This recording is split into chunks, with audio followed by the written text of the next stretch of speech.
இன்று மார்ச் 21வது நாள். இன்றைக்கி உலக வன நாள் கொண்டாடப்படுகிறது. நாளைக்கு பார்த்திங்கன்னா மார்ச் 22 உலக தண்ணீர் நாள் கொண்டாடப்படுகிறது. அதற்கு அடுத்த நாள் மார்ச் 23 உலக வானிலை நாள். இந்த 3 நாட்களையும் தொடர்ந்து கொண்டாடுற உலக அளவில் பிரசித்தி பெற்ற நாள். இந்த நாட்களில் உங்களை எல்லாம் சந்திப்பதில் பெரும் மகிழ்ச்சி அடைகிறேன். மாயா கிரீன்ஸ் நிறுவனத்தின் சார்பாக வாழ்த்துக்களை தெரிவித்துக் கொள்கிறேன். இப்போ பார்த்திங்கன்னா இந்த வன நாள், உலக தண்ணீர் நாள், உலக வானிலை நாள், இது மூணும் பார்த்திங்கன்னா ஒன்றுக்கொண்டு மிக துல்லியமாக தொடர்புடையது. பார்த்திங்கன்னு வச்சிங்கன்னா, இப்போ காடுகள் நிறைந்திருந்தால் தான் ஒரு பகுதியில் நல்ல சீதோஷ்ண நிலை இருக்கும். நல்ல சீதோஷ்ண நிலை வர்றப்போ தான் நல்ல மழை கிடைக்கும். நல்ல மழை கிடைக்கிறப்ப தான் நிலத்தடி நீர் அதிகமாக இருக்கும், நீர்நிலைகள் தண்ணி நிறையா இருக்கும், விவசாயம் செழிப்பாக இருக்கும். இதை மூணும் ஒழுங்காக இருந்தால் தான் சரியாக இருக்கும். ஒரு நாட்டில் பார்த்திங்கன்னா காடுகளின் பரப்பு மொத்த பரப்பில் குறைஞ்சது 33% இருந்தால் தான் அந்த நாடு சிறப்பாக இருக்கும். காலநிலை சூழ்நிலை சிறப்பாக இருக்கும், விவசாயம் செழிப்பாக இருக்கும், நீர்நிலைகள் நன்றாக இருக்கும். நமது இந்தியாவை பொறுத்த வரைக்கும் அந்த 33% இன்னும் குறைவாக தான் இருக்குது. இந்த வன நாளில் நாம் ஒவ்வொருவரும் சிறந்த உறுதி எடுப்போம். என்ன உறுதின்னு சொன்னீங்கன்னா, நிறையா மரங்கள் வளர்ப்போம், காடுகளை பாதுகாப்போம் என்ற உறுதிமொழி எடுத்துக்குவோம். அடுத்தபடியாக நம்ம உடம்பில் நுரையீரல் நமக்கு இருக்குது. இந்த நுரையீரல் என்ன செய்யுதுன்னு சொல்லி பார்த்தோன்னா, நம்ம சுவாசிக்கக்கூடிய காற்றை அதில் இருக்கக்கூடிய ஆக்சிஜனை எடுத்து ரத்தத்தில் கலந்து தூய்மைப்படுத்தி நம்ம உடம்பு பாதுகாக்குது. அதே மாதிரி தான் காடுகளின் பங்கு. காடுகள்ங்கிறது பார்த்திங்கன்னா உலகத்தின் நுரையீரல்.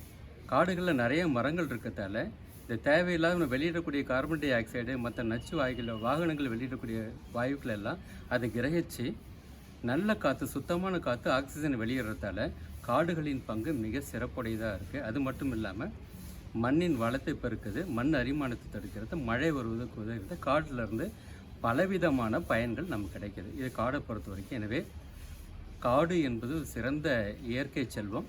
அதை ஒவ்வொருவரும் பாதுகாப்பது நம்ம சிறந்த கடமை.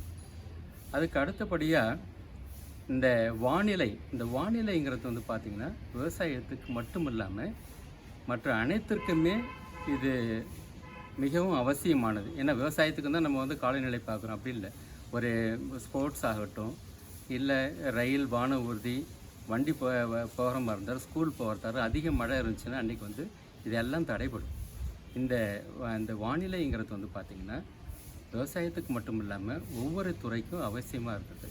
இந்த வானிலை பார்த்திங்கன்னா விவசாயத்துக்கு அதிகமாக பயன்படுது. ஏன் காரணம்னு சொல்லி பார்த்திங்கன்னா, விவசாய தொழில்நுட்பங்கள் ஒவ்வொன்றும் வானிலை சார்ந்தது. இப்போ நிலம் தயாரிக்கிறீங்கன்னா மழை பெஞ்சுன்னா நிலம் தயாரிக்க முடியாது. இப்போ நீங்கள் அறுவடைக்கு போகிறீங்க, அப்போ மழை பெஞ்சதுன்னா அறுவடை செய்ய முடியாது. களை எடுக்க போகிறீங்க, மழையாக இருந்து செய்ய முடியாது. இப்போ பயிருக்கு மருந்து அடிக்க போகிறீங்க, காற்று அதிகமாக இருந்துச்சுன்னா மருந்து அடிக்க முடியாது. ஒரு பொருள் காய வைக்க போகிறீங்க, நல்ல சூரிய வெளிச்சம் இல்லைன்னா அந்த பொருள் காயாது. அப்போ நிலத்தை உழறத்துலேருந்து அறுவடை பண்ணுறதுலேருந்து அறுவடைக்கு பின் நேரத்து ஒவ்வொன்றுக்குமே இந்த காலநிலை அவசியம். இப்போ நம்ம விவசாயத்தை பொறுத்த வரைக்கும் இந்த காலநிலையை துல்லியமாக நம்மளால் கணக்கிட முடியும். அதே சமயத்தில் வரக்கூடிய 5-6 நாட்களில் வானிலை எப்படி இருக்குன்னு சொல்ல முடியும். மழை வருமா, எவ்வளோ மழை கிடைக்கும், எந்தெந்த பகுதிகளுக்கு மழை வரும்னு சொல்ல முடியும். எனவே எப்பயும் போல் இருந்தது இல்லாமல் இப்போ நவீன உலகத்தில் இந்த வேளாண்மை எப்படி செய்யணும்னா வானிலை சார்ந்த வேளாண்மை செய்யணும். அடுத்தபடியாக தண்ணீர். இந்த தண்ணீர் பார்த்திங்கன்னா வரக்கூடிய பருவநிலை மாற்றங்களால் என்னாச்சுன்னா தண்ணீரின் அளவு, நிலத்தடி நீரின் அளவும் சரி, நீர்நிலையின் அளவும் சரி ரொம்ப குறைஞ்சிட்டே வந்துட்டுருக்கு வருஷத்துக்கு வருஷம். இப்போ பார்த்திங்கன்னா பல மாநிலங்களில் தண்ணீர் பஞ்சமே இருக்குது. இந்தியாவை பொறுத்த வரைக்கும் பார்த்திங்கன்னா தண்ணீர் குறைந்த நாடாக தான், பஞ்சம் உள்ள நாடாக தான் நம்ம கேட்டகரைஸ் பண்ணியிருக்கோம். அந்த வகையில் இந்த பருவநிலை மாற்றத்தால் என்னாகும்னு சொல்கிறதால இந்த தண்ணீரின் தேவை அதிகரிக்கிறது மட்டும் இல்லாமல் நிலத்தடி நீரின் அளவு குறைஞ்சிக்கிட்டே போகுது. அப்போ என்ன செய்யணும்னு சொன்னோம்னா இந்த தண்ணீரை சேமிக்கணும். உதாரணமாக ஒரு வீட்டில் இப்போ எல்லாருமே நவீன காலத்தில் மோட்டர் போட்டோன்னா பைப்பில் தண்ணி வரும். இப்போ 1 மணி நேரம் தண்ணி வரலன்னா வீட்டில் குடி தண்ணிக்கு தண்ணி வரலனாலும் பிரச்சனை, வீட்டுக்கு தேவையான தண்ணிகள் இல்லைனாலும் பிரச்சனை. 1 மணி நேரம் தண்ணியை குடும்பத்தில் சமாளிக்க முடியல. அப்போ குறைஞ்ச அளவு தண்ணி தேவை குடும்பத்துக்கே கிடைக்கிறப்ப பிரச்சனையாக இருந்ததுன்னா, அதே சமயத்தில் விவசாயத்துக்கு தண்ணீருடைய தேவை அதிகம். அதே மாதிரி தொழிற்சாலைக்கு தண்ணீருடைய தேவை அதிகம். அப்போ தண்ணீரை நம்ம சிக்கனப்படுத்தணும். உதாரணமாக ஒரு கிலோ அரிசி உற்பத்தி பண்ணுறதுக்கு சுமாராக 5000 லிட்டர் தண்ணி தேவைப்படுது. 1 கிலோ சர்க்கரை உற்பத்தி பண்ணுறதுக்கு 2500 லிட்டர் தண்ணி தேவைப்படுது. 1 கிலோ மக்காச்சோளம் உற்பத்தி பண்ணுறதுக்கு 1500 லிட்டர் தண்ணி தேவைப்படுது. 1 கிலோ சிக்கன் உற்பத்தி பண்ணுறதுக்கு 4000 லிட்டர் தண்ணி தேவைப்படுது. 1 கிலோ மட்டன் உற்பத்தி பண்ணுறதுக்கு 10,000 லிட்டர் தண்ணி தேவைப்படுது. 1 கிலோ தக்காளி உற்பத்தி பண்ணுறதுக்கு 170 லிட்டர் தண்ணி தேவைப்படுது. இந்த தண்ணீருடைய அளவை குறைக்கணும்னு சொல்லி சொன்னோம்னா விவசாயத்துக்கு குறைஞ்சது 50% நம்மளால் சேமிக்க முடியும். என்ன செய்யணும்? உயரிய தொழில்நுட்பங்களான சொட்டு நீர் பாசனம், சொட்டு நீர் பாசனத்தோடு சேர்ந்து உரநீர் பாசனம், அதோடு சேர்ந்து வந்து பார்த்திங்கன்னா தானியங்கி கருவிகளை இயக்கிறப்ப என்ன ஆகும்னா தண்ணீர் வந்து தேவை வந்து குறையும். ஏன்னா வேருக்கு அருகாமையில் உரநீரும் தண்ணீரும் கொடுக்குறதால என்ன ஆச்சுன்னா தண்ணீருடைய தேவை குறைஞ்சது 50% குறையுது. உதாரணமாக நம்ம வந்து கரும்பு சாகுபடி பண்ணுறதுக்கு 2,20,00,000 லிட்டர் தண்ணி தேவைப்படும். இப்போ நீங்கள் சொட்டு நீர் உரநீர் பாசனம் போட்டு தானியங்கி கருவியில் வைக்கிறப்ப என்னென்னா இந்த தானியங்கி கருவிங்கிறது ஒன்றும் கிடையாது.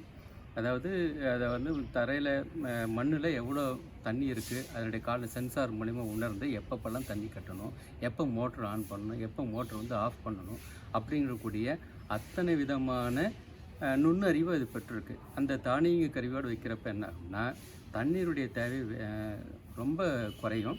அதே சமயத்தில் இன்னும் தெளிவாக சொன்னோம்னா இந்த மாதிரி நவீன விவசாயம் பண்ணுறப்ப என்னம்னா இப்போ இருக்கக்கூடிய தண்ணியை வச்சு 1 ஏக்கர் நீங்கள் சாகுபடி பண்ணிங்கன்னா அதே தண்ணியை வச்சு குறைஞ்சது 2 அல்லது 2.5 ஏக்கர் தண்ணி வந்து விவசாயம் வந்து பண்ண முடியும் அதே தண்ணியில். இதுக்கு என்ன செய்யணும்? நவீன தொழில்நுட்பங்களை பயன்படுத்தணும். அப்புறம் நல்ல விவசாயம் பண்ணணும், நல்ல விவசாய தொழில்நுட்பங்களை பயன்படுத்தணும், விளைவிச்ச பொருளை நல்ல சந்தைப்படுத்தணும். இது அத்தனைக்கும் தீர்வு. அதாவது இந்த வானிலை சார்ந்த தகவல்களும் கொடுக்குறோம். எப்போ மழை வரும், எப்போ எதிர்காலத்தில் எத்தனை 4-5 நாளில் எப்போ தகவல் வரும்ன்ட்டு இந்த தகவலோடு சேர்ந்து விவசாயம் பண்ணணும். இது அத்தனை தகவல்களும் வானிலை தகவல்கள், இந்த நீர்நுட்ப தகவல்கள், அப்புறம் அடுத்தபடியாக வந்து தானியங்கி கருவிகள், உரநீர் பாசனம், சொட்டு நீர் பாசனம், அது மட்டும் இல்லாமல் அனைத்து தொழில்நுட்பங்களும் சந்தைப்படுத்துறதுக்கு இத்தனை தொழில்நுட்பங்களும் ஒரே நிறுவனம் மாயா கிரீன்ஸ் வந்து விவசாய பெருமக்களுக்கு கொடுத்துட்ருக்காங்க. இது தனிப்பட்ட விவசாயிக்கு மட்டும் இல்லை, கூட்டு முறையில் விவசாயம் பண்ண ஒரு கிராமத்தில் இருக்கக்கூடிய அத்தனை பேர் சேர்ந்த விவசாயம் பண்ணுறதுக்கு இந்த தொழில்நுட்பங்களை விவசாய பெருமக்கள் நம்ம கொடுத்துட்ருக்கோம். எனவே வேளாண் பெருமக்கள் தண்ணீர் தேவை, தண்ணீருடைய தேவை அதிகரிச்சுட்டே இருக்க காலை நேரம் வருவதில் தண்ணீர் சிக்கனம் வந்து இக்கணம் மட்டும் இல்லை எக்கணமும் தேவை. இதை அறிஞ்சு தான் வள்ளுவர் பெருந்தகை 2000 வருஷத்துக்கு முன்னாடி என்ன சொல்லியிருக்கேன்னா நீரின்றி அமையாது உலகு. எனவே வேளாண் பெருமக்கள் இந்த 3 நல்நாளில், அதாவது உலக வன நாள், உலக தண்ணீர் நாள், உலக வானிலை நாள், இந்த 3 நாள் ஒருங்கே வருது. இந்த நாளில் விவசாய பெருமக்கள் ஒரு உறுதி எடுத்துக்கணும். என்ன செய்யணும்னா செய்க வானிலை சார்ந்த வேளாண்மை, செயற்க வானிலை சாரா வேளாண்மை.